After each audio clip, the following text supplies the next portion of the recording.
listen over. You a queen when I less than I'm a gozy. Owamie, Owamie. Owamie, Owamie. Owamie, Owamie. Owamie, Owamie. Hey, hey. Girl, you're such a powerful woman. Hi ninjas, how are you doing? It's your girl Owamie, and welcome back to my channel. If it's the first time joining me, most definitely welcome. Please do make sure that I subscribe and obviously hit the bell. I absolutely love you, and do not forget to follow me on Instagram, TikTok, and Twitter. It's at boldly Owamie. Now, my ninjas, I just want to say thank you guys so much for all the love that I've been seeing from part 1, part 2, and part 3. This is obviously part 4, and this is exactly where I've been wanting us to actually get. I felt like if I had just started the story here, a lot of people are going to have a lot of questions. So I tried my best to kind of like round up the things that, we've been going through, because I know that as much as I've been a YouTuber for years, there's stuff that you guys are only finding out within this, the Rich Man's Orphans series. So I also just feel like I need to just address some of the few questions that I actually saw, some of the comments that I actually saw from you guys, just so that we can touch base, obviously. So yeah, does my father have other kids? Yes, he does. As I said in the beginning, part 1, I did say that my father had 2 wives. My mother was a second wife, yes. And I am unfortunately not going to even touch anything on them, in terms of I'm going to just afford them their privacy. If they want to share their story, they can, but it will not be through me. I have gotten consent from both from my sister, which is why, I don't involve Ray's mom too much in this, but I've gotten consent from my sister, who is Mishumo, to actually just share a part of their story. And obviously, this is where we are right now.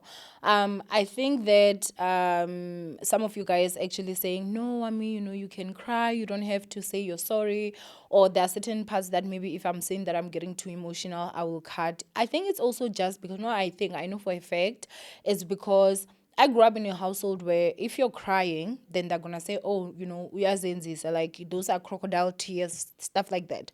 And I really did not want these videos to be too emotional. So I did try my best to associate from the story, to not be as emotional. But obviously, this is something that is very emotionally heavy on me. There are certain parts that obviously I couldn't, but I just felt that I wanted to really just share my story and not be too emotional, so that I can actually do it justice. Because my sisters and I, guys, we have been through the most. We have gone through a lot. Actually, I need to contact the Saint twins.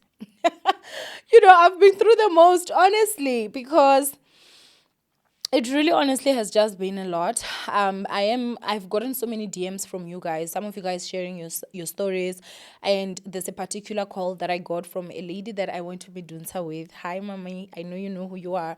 And she was sharing things with me that I was just shocked, because when you're going through stuff, you just think everyone around you is like having an easy time, like they're having a nicer time, but it was really comforting to actually get, like, she sent me a voice note, and she was just sharing what, oh my gosh, I can't believe we were going through the same thing at the same time, this and that and that. And it really honestly was comforting. I've seen some of you guys actually, just share some of your stories as well with me. I am really grateful for that. I feel like there's a lot of trauma that a lot of us actually have, and due to the fact that this is family matters, we're always told, oh, you need to protect the family, the secrets of the family should be kept within the family. But if me keeping quiet, whose peace am I keeping? Because I'm not at peace with what has happened. I'm not at peace with what is still continuing to happen, And for some people that actually say, no, just forgive your father. It's not about forgiveness. Guys, forgiving someone is a bit easier when you see that they have changed their behavior. You can go ahead and say, okay, maybe he also had his own traumas. And maybe now you can see that he's someone that actually is at a point where like he has changed. But it's very difficult to forgive someone that continuously do the things that they've been doing. Like, I've had to learn to forgive people without any apology, but it's very difficult to forgive someone that continues to do whatever it is that they've been doing. So I thought that I'm gonna just go ahead and address some of this stuff. But anyway, let's go ahead and continue. Today we are going to talk about the time that I finally also decided that, you know what, I'm giving up on this relationship. I'm not gonna be out here trying to beg anymore, because again, I'm just sharing with you guys some of the stuff. It's not even everything. Guys, my father is that old man, in my opinion, is heartless. I don't even want to think about it. he's not not even to say the nicest. Like, for me, I feel like he's very far from that. He has done things that just break my heart. So much injustice has actually happened. But anyway, I'm gonna go ahead and talk about my divorce now. I'm getting divorced. I am relocating. And yes, that is the reason why I knew that when I left, Friday, I cannot go to Venda, to my father's house. I need to make sure that I'm going to get a place of my own. If you guys remember back in 2020, there was a time that you guys got a video every single day from 7 a.m. every single day, whether if it was raining, whether if it was sunshine, whether if it was whatever. I knew that I had to increase my workload, because I knew that I had to save a lot of money, because I knew that I had no backup.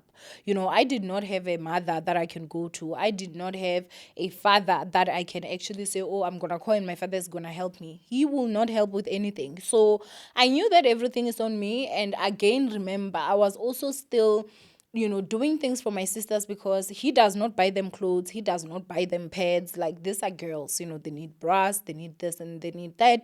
So I had a lot of responsibility in my hands. There are a lot of people that have asked, like, okay, why is it that, in your marriage, you were with your ex for so long, but you guys never had a child? It was also of the fact that we were already just stretched. And I'm grateful to my ex of the fact that, he was someone that was understanding, seeing the situation, and he respected that, So for that, I'll forever be grateful to him. But it wasn't an easy time. So at this point, I've gotten the operation. My sister is this side, and now I'm preparing to actually leave. This is December of 2020. I relocate last day of December, and then I come to Midrand, right? At this time when I relocated, did I tell my father? Yes, I did. I did tell him that I'm now leaving. I'm now relocating. Shabu. First of all, he never asked, like, okay, do you have enough money for relocation? Do you have money for rent? Like, you're moving there. He did not care to even ask, So, I mean, at the end of the day, I'm used to this. I just felt like if it was up to him, he would have just, never ever spoken to us since that 2014. But it was just of the fact that 2018 now wanted Lobola money, so I feel like it was forced to do that. And so I relocate. I come to Midrand January of 2021. That is when I make the announcement that, guys, I'm going through a divorce. I've now relocated. I'm at this place. And obviously that was when it was now, I would say common knowledge. Now, I'm now still now having to fight my ex for the divorce. There's a lot of lies, man, that he obviously told. He acted like I was the one that was out here dragging the divorce. Now, there are certain things that obviously I did not say as time was going then. But if you're someone that has sense, if you're someone whose medulla oblongata works, please tell me why I would walk away from him and then make it difficult for the divorce. Like, some things, IQ levels. But anyway, he was really making things difficult. I had to hire a lawyer, so I knew that I was gonna have lawyer fees, and I knew I was gonna have a lot of them, because whenever they tried to serve him, he would hide. Like, he just the sheriff would just not get him, and whenever the sheriff doesn't get him, guys, they were charging 2,500 each visit, and whenever it bounces, that 2,500 is being added on to the bill I'm supposed to pay at the end.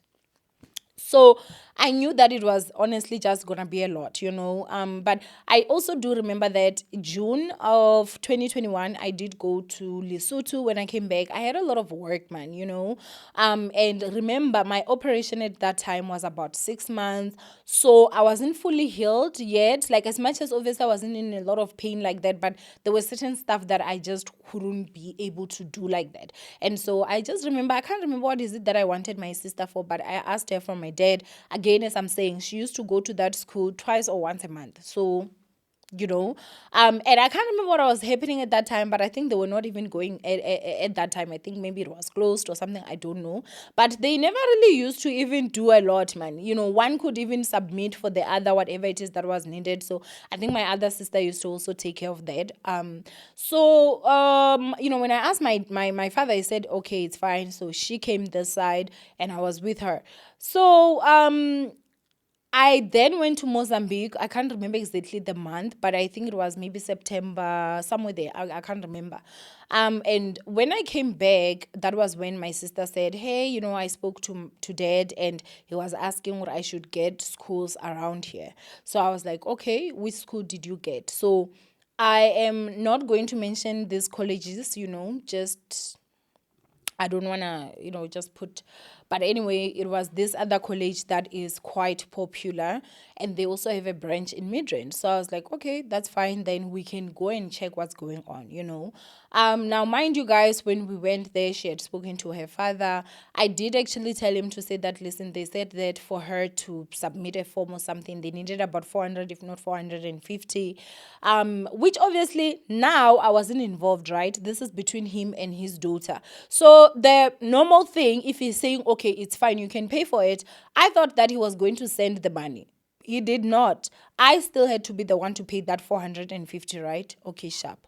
Then after that, the year goes on. December of 2021, I go home.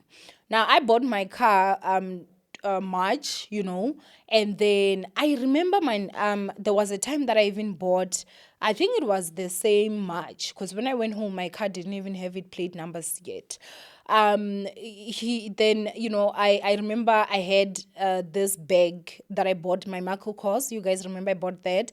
And my brother, he comes and, my father was there and he's just talking, like normal, and he's just complimenting, like, oh, how you joke with your sibling.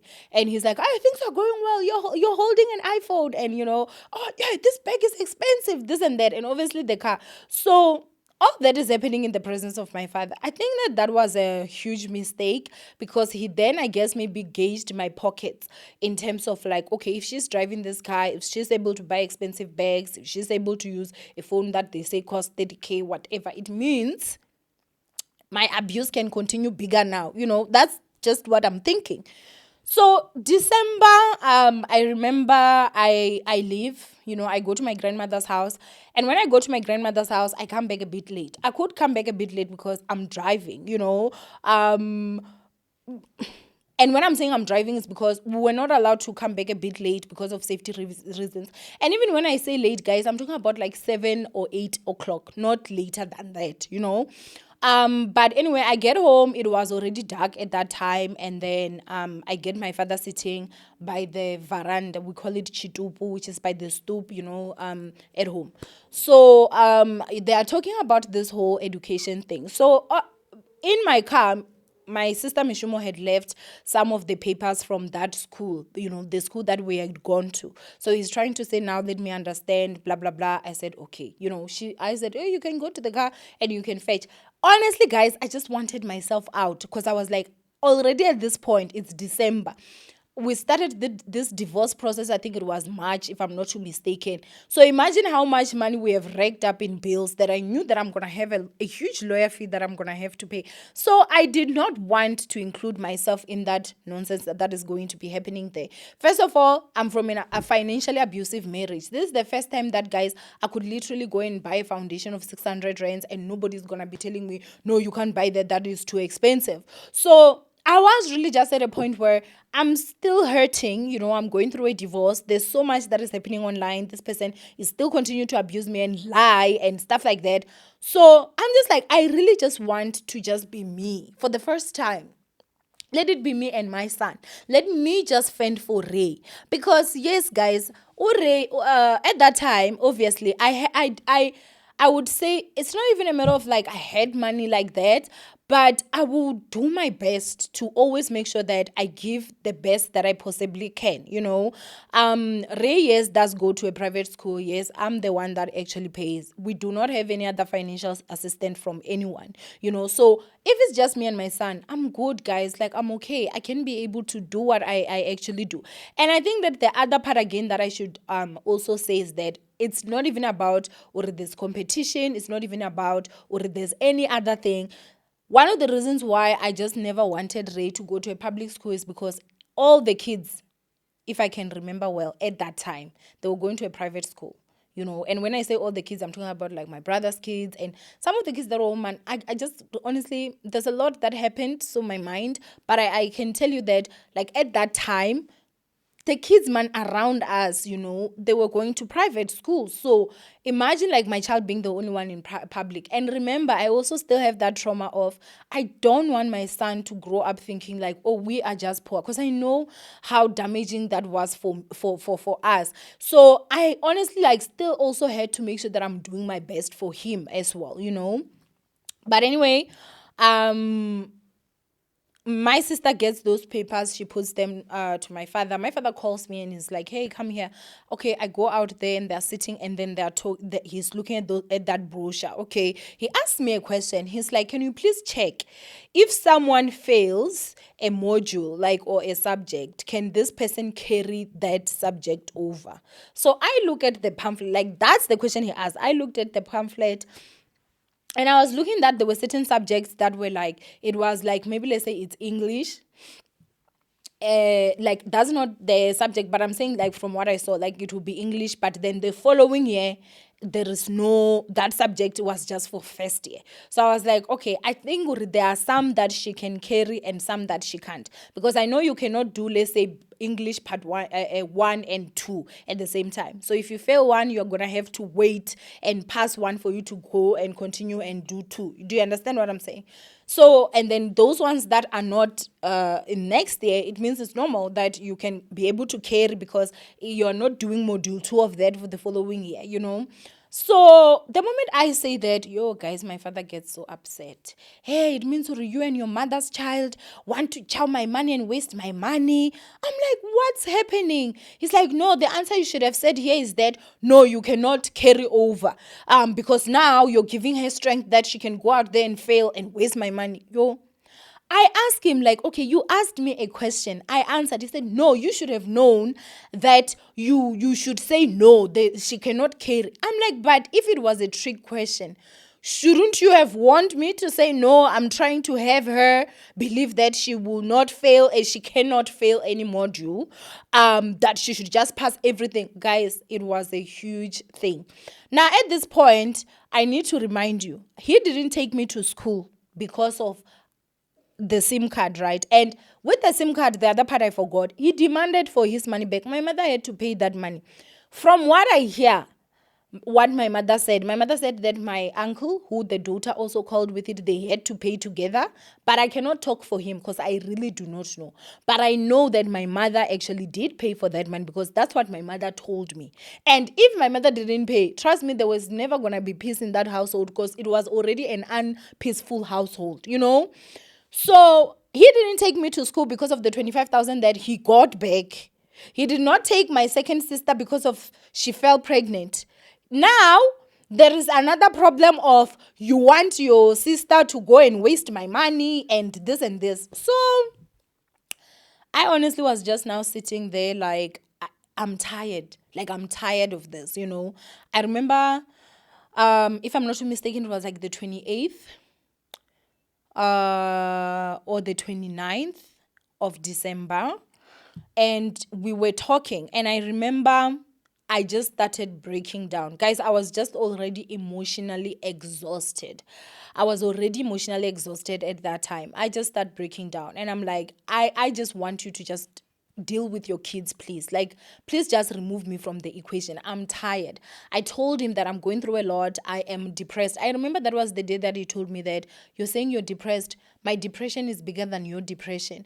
And I just saw that there is nothing that I can say to this man that will ever make him even see. Like, first of all, he doesn't regret any of the things that he has done to us for years.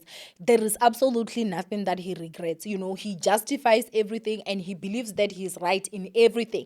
And because his family, nobody is able to sit him down and tell him the truth. He just continues thinking all the things that he does is okay. I think the part that actually made me say I'm cutting the cord was when he told me that you can live here and not come back and I wouldn't have any problem. One will not go to another one's funeral and whatever. And it's not like this is, it's not the first time he said it. But this was the time where I was like, Owamie, why are you here?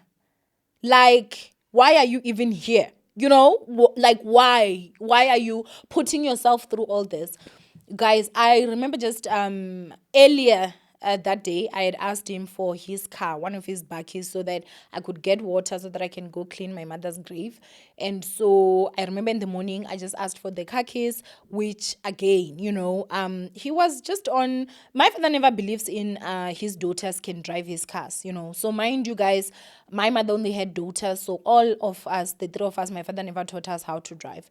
It's only now that I'm also, you know, trying to teach, you know, my baby sister. She does have a license, but she's scared to drive because whose car was she going to drive? You understand what I'm saying? So yeah, we are in that. If I get the clip, I'll show you guys here where she was driving. But my father just does not believe in empowering us as daughters to that level, you know.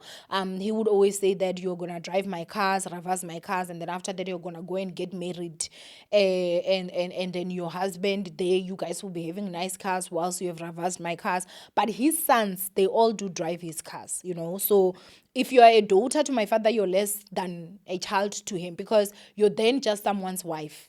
Because if you're a father and you don't believe in empowering your kids, you know, and you also discriminate via gender, that's just a horrible human being overall, you know. But anyway, he did give me his car that day, and I did go to the graveyard, which it's very close. And I remember, guys, just getting to the graveyard, and I was cleaning, and I remember just in my heart, I said it. I was like, Mama, I'm done with your husband. Like, this is the final straw for me. I'm not gonna suffer anymore. I'm done. And literally leaving that household, I knew that it's gonna be war. Like, I was going to start. I told myself I'm taking this man to maintenance court. Now, first of all, I was under the impression that, well, people had actually said that no, if someone is over the age of 18, you cannot take them to maintenance court. But I just told myself I'm gonna actually really, like, try find information, you know. Is it possible that you can take someone to maintenance, for maintenance, even if they are over the age of 18, you know? But I remember just going to the grave that day. I think that day was like, if the month of December 2021 ended on the 31st, then it means the day that we had the big fight was on the 30th, and then on the 31st, it was on the 29th, and then on the 30th I went to clean my mother's grave, and then the 31st, if it ended on the 31st, if it ended on the 30th, then the date will go back just one day. But I went there, I cleaned my mother's grave, I cried like a baby, and I remember I was just saying, I'm done with your husband. Like, I'm really honestly done. Like, this, from here on, I'm going to fight. Like, I'm cutting this nonsense that is happening here right now, you know. So obviously, on the 31st, I wake up in the morning and I tell them, like, I'm leaving. I pack my bags. I do not come back here with my sister, because what am I coming back with my sister for? She and her father needs to sit down, Kaloko, and talk about which school she's going to go to or how he's going to do it, because I don't want to get involved. You understand? Now, the other thing again that my father was saying was that, no, you know, you have to help me with her. Mind you guys, ever since my mother passed away, my father has been receiving money from my mother's estate. Let me repeat that statement. Ever since my mother passed away, my father has been receiving money from my mother's estate. And when I tell you guys, I know the exact number now that we were told from the pension fund department, hundreds and hundreds of thousands of rands that he has received from my mother's estate ever since my mother has passed away. There's a saying in Venda that says "Rufu bindu langa," to say that when a dead person, someone dies, you benefit. That's exactly what happened with my father. Because remember, guys, all these years he wasn't supporting my mother's children. So what is he using that money for? It means it was for his own benefit, you know. He has gotten a lot of money. He has gotten a lot of money. The 1,000 that he gave my sisters, as I'm saying, I don't even count it because it was from my money that he decided to find my ex-husband for. So it's not like it's his money. I don't even, you know. But anyway, I don't know why I'm getting pissed. Let me just go ahead and continue. But anyway, I do come back here. It was really painful because I felt I was mourning him, even though he's alive. But I just knew that I'm done with him. You know, he's as good as dead to me. I don't want a relationship with him anymore. I'm not interested in any reconciliation. We can go ahead and just continue life as is, you know. And I remember my heart was very, very painful going to 2022. And obviously, you know, February, that was when my divorce finalized. So when my divorce finalized, that was when the bill had to come, the lawyer bill, which was not small money. And then I had to pay that money, you know. So I paid it, and at least I was done with the lawyers. And now my baby sister, I think she came here end of Feb or March beginning, somewhere there. But she was already late, man, you know. A lot of some schools had even already started you know, classes and stuff. But I remember between January, February, and March, I got a call from one of my uncles. My uncle, who is my father's youngest brother, who is a pastor that has a church. He calls me. Now, remember, I had not been home since like 2014. You know, 2014, 2015, 2016, 2017, 2018, 2019, 2020, 2021. Now this is 2022. So this is almost 9 years that, first of all, I had never received a call from my uncle. That old man has never called me to say, hey, are you and the kids okay? What are the kids eating? He has never called to say, hey, I'm going to give you like at least 500 for the kids, you know, or anything that is pertaining to our lives or anything that is pertaining to my life. I mean, he knew that I was going through a divorce. He never called me. He never called me a single day to ask, like, are you okay? Are you doing okay? But he literally had the liver to call me. And when he calls me, he's asking me, why don't I want to support my father in taking care of my sisters? He says that, but remember, when your mother is late, so you cannot just let your father be the only one to, you know, take care of the kids. Guys, I was so upset because he has a daughter that is younger than Mishumo by 1 year. He took his daughter to school. The kind of uncle I have, you should actually realize he took his own child to school. She went and she did teaching. That child, she passed matric after Mishumo, because this I'm saying, Mishumo is older. But when his own child passed, oh, you got, you mean? Oh, okay. So Mishima just corrected me. So she's saying that they passed same year, and then but she took his daughter took a gap year, and then that was when she now went after that gap year, and then you know, she was now going to school. 2022 was she finishing, ne? She had 2022, ne? I think she was finishing or something. Yes, so I think at that point she was now getting a job as a teacher. He took his own child to school, but he's out here talking to me about helping my father. First of all, you have never called me to ask how I'm doing. You don't know how much I make. So that's what I'm saying with guys. I think one of the biggest problems was that I bought a big car. So everybody started looking at me like, oh, it means she must have money. Because where do you get the liver to call me and ask me about my finances towards your brother that makes more than me? a lot more. And on top of that, he receives money from my mother's estate, who is this child's mother's estate. So one thing I can tell you is that if he goes around and says I disrespected him a lot in that call, I did, and I'm proud of it. I'm not even sorry about it. If it happens again, I would still talk to him the same way that I spoke to him, because I just felt like at this point, you people think we are just bananas. You people think we just because we are orphans. And they know we don't have a mother, and they know our father is not a father to us. So maybe they can just do however. No, so I did swear at him. That was the first and last time he ever called me. He has never called me again. I'm sure that he just deleted my numbers, which would be good for him. Because if you have never ever cared about my well-being, how dare you call me to tell me I should help your brother support the kids? You understand? And just so that you guys can see, Uri, how much support my father gets in this thing of not wanting to support his kids. Sorry about that. But yeah, I really did feel like there was a lot of taking of advantages that was happening. Because I asked him, like, did you not take your own kids to school? Your own kid, like, you're taking all your kids to school. So why should he get help when he makes more than you and I? Like, it makes no sense. And I asked him, I'm like, do you know my pockets? Because he does not know my pockets. Who told you that I can even afford that? He was talking about how, you can help your father by staying with her. I'm like, no, I can't. Because first of all, she will want to study. I have to film. I work even at night. I do this. I have shoots. I have that and that. And who's going to be paying for electricity, guys? Because electricity this side is so expensive. Pela, my father is not a new person. I know him. Staying with this child, I won't even get money for food for this child. I will have to fend for her and do everything. So well, I didn't want to, But anyway, after that, he never called me again. I was really just so disappointed. I think, Uri, one of the other reasons why I've never gone back to church again is because I've seen some of the stuff that happened with our men of God. Because I feel like if you're a pastor, you should be able to fight for the truth. Like, you should be able to fight for the truth.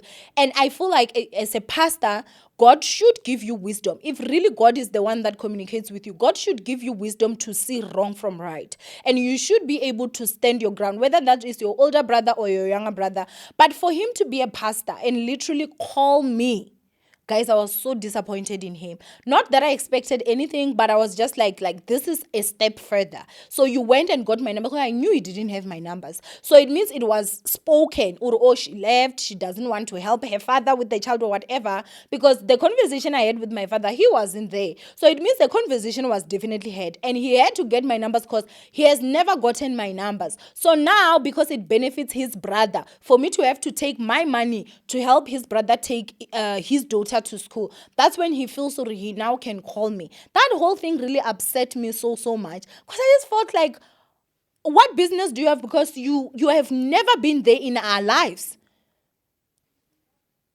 Like, I'm talking about the past years that we were suffering. You were there, you were a pastor. I don't know, guys. Like, for me personally, I feel like, you know how in church they will say, like, you have to give money to orphans and whatever. That's what tithe is for, actually, in churches. Up until this new age pastors have come and they decide the money from offerings and everything is to buy private jets and support their own families. But I was like, do you give the poor people in your church? And how do you feel taking money from you or your church and giving, but your own brother's kids are not eating because no one is supporting them? You don't know what they eat. You don't know what they wear. And so he really did upset me, I won't lie. Even till today, that does upset me, because I'm like, he shouldn't have even called me. He shouldn't have called me. That's the part. But anyway, that happens. And next thing, at this point, I'm now quiet. I last spoke to my father in 2021, and I'm not calling him. I'm not saying, because I already told myself, I'm done.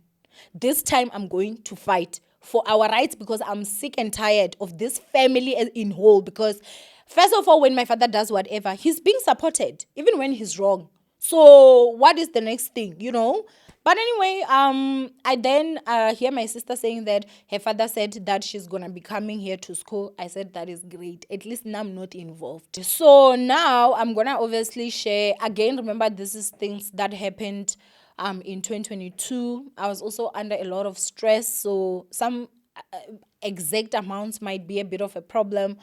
But my sister says that she's coming this side. And guess what? Remember the time I told you that my father was able to drive someone to Mpumalanga, that is a stranger? He couldn't even drive my sister to Joburg. He couldn't, you know. So she comes this side. Mind you guys, my sister does not know Joburg. And when she's coming this side, it's like that unspoken thing. You could see you shouldn't be with your sister because it's me taking you to school. And if your sister is fighting with me, then she must be fighting with you. Do you get? But anyway, he doesn't bring her here. He just says, "Uri, you're gonna meet this other guy that is there, that is like, he's a brother within the family,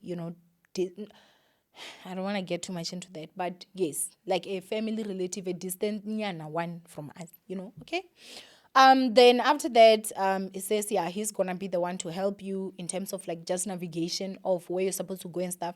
Meanwhile, other kids, they've got their parents driving them to school, to make sure that their children are safe, making sure that their children actually are familiar with the surrounding and everything. The guy did do a great job because he knows the situation. But my father gave my sister 2,000 rands, if I'm not too mistaken. That 2,000 rands is supposed to buy her a blanket, pots, everything. Is supposed to also be transportation money. Guys, what does that buy? For a bed, no what I think to buy a bed, he gave her 1,300 to buy a bed. You know, guys, things are so expensive. A single blanket, if you want a proper blanket, it's like 800, like honestly. And you have to go to downtown, like to get a proper blanket, got that amount. So obviously the money was not enough. So I just knew that, secretly, I'm not going to let my mother's child starve.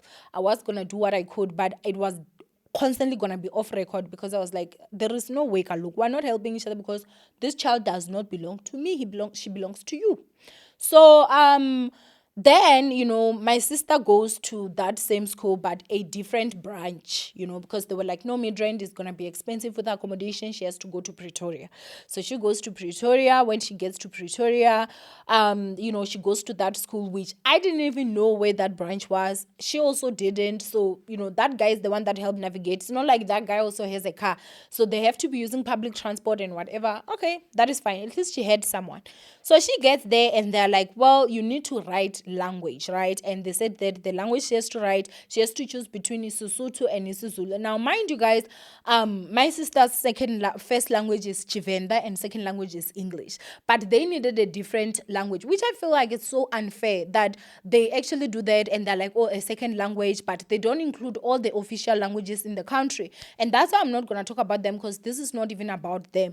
I feel like, Department of Education needs to do better.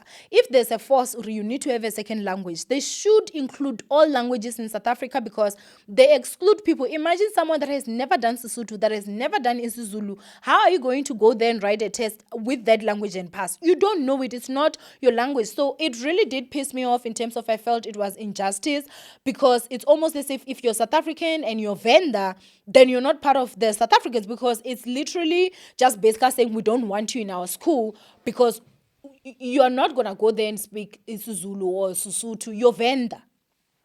But anyway, I remember I bought her a book and I was like, I try study, read this and what. She did her best to prepare. And the day she was supposed to go and write that test was the day that she unfortunately got lost. I remember that because that guy was not there now, so she thought that she was going to be able to just catch a taxi. And I remember that day, I will see if I can get the pictures because, guys, I don't even want to be emotional. But imagine, she doesn't know this place, I just remember I had slept off because I had worked late and I wake up to so many missed calls. And when I,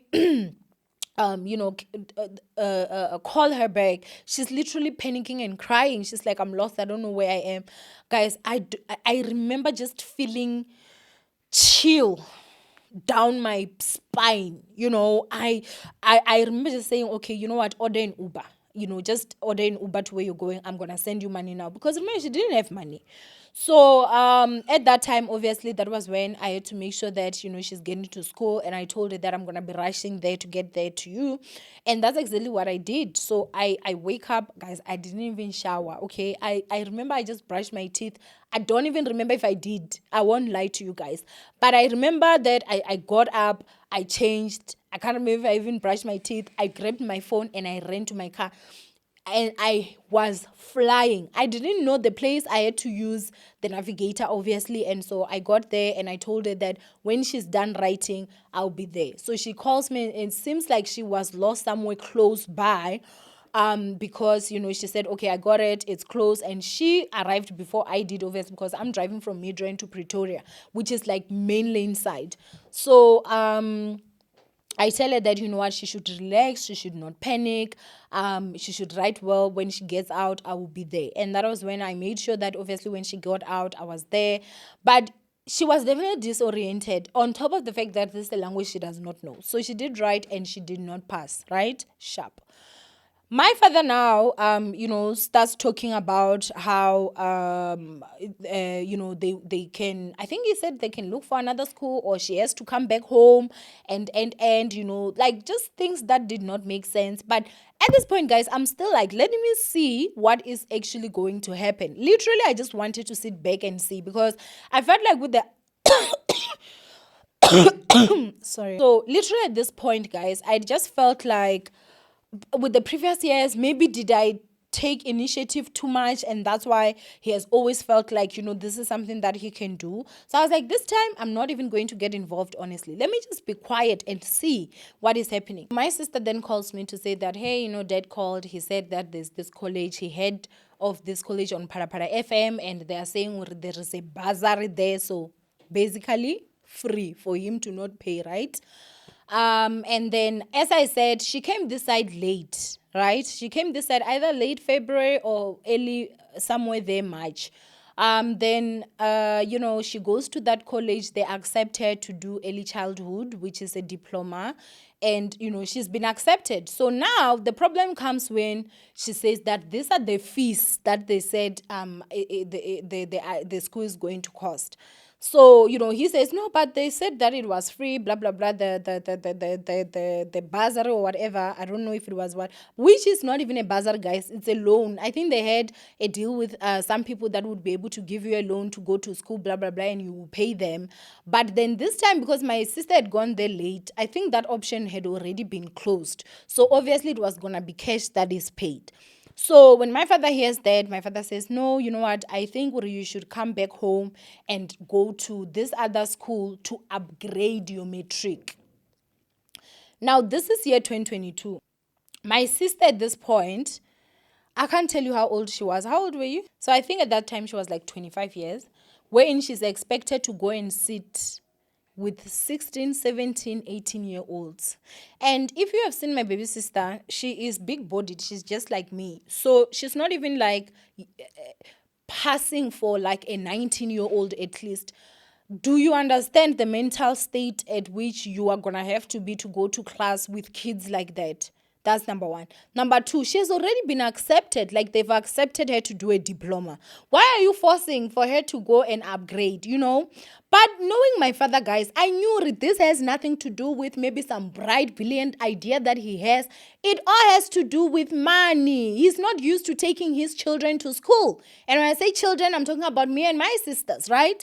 So I asked my sister, and I'm like, can you please ask, because I wanted to see. I'm like, can you please ask your father, if Owamie says she's going to pay for my fees, can she then continue to stay here? And she says that, and my father said, yeah, if your sister wants to pay, then your sister can pay. Okay. That was when I knew. I told my sister, and I remember I paid, guys. I remember the first amount that I paid, it was for the registration, it was for the books, it was for a bunch of stuff. It was almost 5,000 rands that I paid. The first payment that I paid to the school, it was almost 5,000 rands. And with that one, I remember, if I'm not mistaken, I sent it to my sister's account and she had to pay. But it wasn't that thing of I was sitting home and saying, go around, find your way. No. I actually was driving with her, to register her, to make sure that she's getting the place. I mean, I have a car. It's easy for me to use a navigator and see that she's actually safe. And of course, I was now like literally panicked because there was a time that she got lost, as I'm saying. If you're someone that just knows how dangerous it is in South Africa, especially for women, you know that parents that care about their kids, they're making sure or like their children are as safe as possible. So this one, because she doesn't have a mother and a father is this old man, I had to make sure that I'm taking that. Now, first of all, remember guys, when I'm up and down with her, it means that I'm not working and I don't have a job. I get paid solely from you guys watching my videos. So if there are no videos for you guys to watch, then where do you think I'm getting the money from? And I still need to be supporting and doing all this stuff. So it really honestly was just a very depressing situation for me. I remember sitting down with my sister and I said, listen, I want to ask you, I can be able to pay for you and go to school, but we have to take your father to court. And I remember she said yes, because I was like, if not, then you have to go home. Because Mina, I'm not going to be taking my money and still continuing to take a rich man's child to school. So she said, yes, I'm going to do that. And I said, okay, that is fine. So I think if I'm not mistaken, we went to court our first visit in April of 2022. We get there, the judge gives us a letter to serve. And at this time, my sister is in class, right? She's going to school. So I have to make sure that when they say you serve, you have to go to the police station. And from the police station, you have to go with the police to the house so that they can be able to serve, right? So I can now just say my sister should catch a taxi and go home because she's going to catch a taxi today. And then she has to catch another taxi tomorrow, which means she has missed today. She will miss tomorrow again at school. She can only go the third day. So I decided, you know what? I will have to take that sacrifice. I would drive early in the morning to go there. And usually he's not found during the day. I remember the first day that we served him, guys. We left the village at 9 at night because we had to wait for the time that he would be there. You'll be sitting in the police station. They'll be telling you, oh, the vans are not here. Let's wait longer, blah, blah, blah. You guys know the government stuff, So we did, and then we served him. After he got served, the date came. We went back to court. My father did not come. Now, how much were we asking for? I'm going to be honest with you with the amounts. We were asking for 6,000 rands. So the 6,000 rands was supposed to cover accommodation. It was supposed to cover transport to school. It was supposed to cover food. It was supposed to cover electricity. And obviously all the utilities that she has to also, do. Now, the second time, when we appeared the first time, my father did not come. So when he did not come, we were given another letter to serve him again. Again, I had to drive to Venda.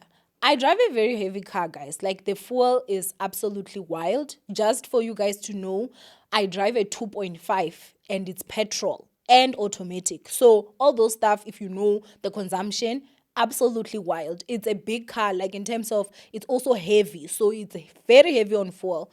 But I had to spend again. I spent no less than 5,000 rands for a trip to go to and then come back. So, let's say 5 the first time, I had to spend another 5. That's already 10K, right? Okay. We serve him again. When we go back to court, my father does not appear in court again. So the judge actually grants us a default judgment of 6,000 rands, right? Okay. When we get that, we we are happy, obviously. We're like, oh, finally. So we were surprised the other day that we got called. When we got called, my father is traveling with this other lady. So this lady is there. Do you guys remember when I said for my mother's funeral, my father said that he has got his daughter's cousin's husband. So this one is also a daughter to that cousin. This cousin worked in Pretoria Magistrate Court, and she was dismissed because of the conduct she was doing. And my father is traveling with her. So she has people that she knows there that have been working there for a long time. Do you understand? But I'm not saying anything. I'm just saying you should keep that in mind. So we get there, and we got called to say that, oh, your father has come, So we're like, we didn't even think he was going to come. So finally, at least maybe now that we're going to court, there is like the legal system, there are judges, there are everything, then maybe we can be able to get some help, Now, because of I feel like this video has already covered like some of the stuff, I want us to actually just have the whole full court process video on its own. And so I'm gonna go ahead and cut part 4 here, and tomorrow, part 5, I will tell you and go deep into what has been happening in court. So today obviously we're stopping where we get called to say that my father has come, and when we get there, we get him with his cousin's daughter, who had worked there, but then had been let go and stuff like that. But anyway, ninjas, yeah, at least this episode had no tears. We're just now getting into the stuff that obviously have been happening, and I'm super excited for part 5 because really this is what I've just wanted to vent and like put it out there, and I hope that it's also going to help someone that is in the same process, because I remember the day that I was just feeling distraught. I think it was about a week ago or two, and I posted this on TikTok, and I remember like people commenting, and it made me feel so much better that I thought it was just only us. So I do hope that you guys are gonna just also continue to fight, because trust me, especially after tomorrow's part, you will understand why I'm saying it's a whole fight. And we're from Owamie and Misappropriation. I love you guys so much. Stay blessed, and I will see you guys in my next upload. Mwah. Bye, ninjas.